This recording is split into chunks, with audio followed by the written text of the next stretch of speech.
నాకు కూడా సమాధానంగా యూవి క్రియేషన్స్ వాళ్ళు ఒక చిన్న గ్లిమ్స్ని మనకు అందివ్వబోతున్నారు.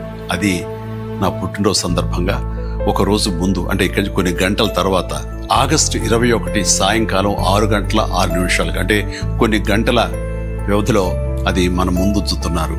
అది మనల్ని ఖచ్చితంగా ఆకట్టుకుంటుందని నమ్మకం నాకైతే ఉంది. గ్లిమ్స్ వస్తుంది, అది మనల్ని అలరిస్తుంది. అది సరే, ఇంతకీ రిలీజ్ ఎప్పుడు చెప్పట్లేదే, అది కొంచెం లీక్ చేస్తున్నాను. చిన్నపిల్లలు, పెద్దవాళ్ళు ఉండే చిన్నపిల్లలు దీన్ని ఎంజాయ్ చేసే సీజన్ సమ్మర్ సీజన్, వచ్చే వేసవి 2026 వేసవి నాడు ఈ సినిమా మీ ముందు ఉంటుంది. నాది భరోసా. ఎంజాయ్. ఈ చిత్రాన్ని చూడండి, ఆస్వాదించండి, విశ్వంభరను ఆస్వాదించండి.